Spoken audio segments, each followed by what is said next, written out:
আমাদের সবচেয়ে বড় সমস্যা যে আমাদের কোনো আত্মমর্যাদা নেই, আমাদের কোনো গায়রত নেই। আমরা সব কিছুর দাম বুঝি, কিন্তু ইমানের দাম বুঝি না। আমাদের কাছে ডলারের দাম আছে, আমাদের কাছে স্বর্ণের দাম আছে, আমরা রূপার দাম বুঝি, আমরা হীরকখণ্ডের দাম বুঝি, বাট আমরা ইমানের দাম বুঝি না। আমার মধ্যে ইমান থাকলে যে কি পরিমাণ দামি একজন মানুষ আমি, এটা আমি বুঝি না। আমাদের মধ্যে লোভ কাজ করা অনেক বেশি। একজন মুমিনের মধ্যে লোভ কাজ করা একদমই উচিত না। একজন মুমিনের কাছে ইমানের দাম কেমন হওয়া উচিত, আমি আপনাদেরকে একটা দৃষ্টান্ত দেই। ইন্ডিয়াতে সম্প্রতি একটা ছেলে ইসলাম গ্রহণ করেছে, যার নাম হচ্ছে আয়ুষ মালিক। এই ছেলেটার বাবা একজন কোটিপতি। সে তার ছেলে আয়ুষ মালিক এবং ওর যে স্ত্রী আছে মুসলিম, ওই মেয়ের নামে এবং মেয়ের বাবার নামে, এই তিনজনের নামে মামলা করেছে। তো আয়ুষ মালিক যে ছেলেটা, ওর বাবা দাবি করছে যে আমার ছেলেকে ভুলভাল বুঝিয়ে আমার সম্পদ, কোটি টাকার সম্পদ দখল করার জন্য মেয়ের বাবা আমার ছেলেকে ইসলাম ধর্ম গ্রহণ করিয়েছে, এই বলে সে মামলা করেছে। বাট আয়ুষ মালিক যে ছেলেটা ইসলাম গ্রহণ করেছে, সে গোটা মিডিয়ার সামনে স্টেটমেন্ট দিয়েছে যে আমার বাবার সম্পত্তির প্রতি আমার কোনো লোভ নেই, এক চুল পরিমাণ লোভ আমার সম্পত্তির প্রতি নেই।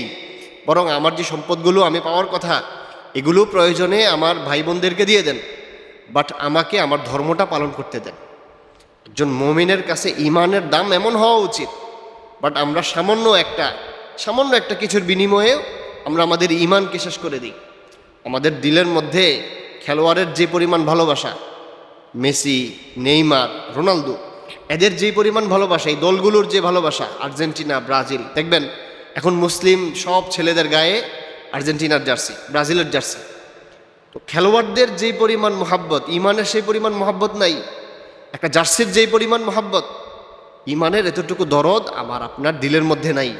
তো এই ইমান নিয়ে, এই দিল নিয়ে আপনি ইসলামী বিপ্লব কিভাবে ঘটাবেন? জন্য যুবকদের, মুসলিম যুবক যারা আছি, আমাদের গায়রতটা ভিতরে আনা উচিত। আত্মমর্যাদার অনেক দাম রয়েছে। আত্মমর্যাদাহীন মানুষ পশুর চেয়েও নিকৃষ্ট।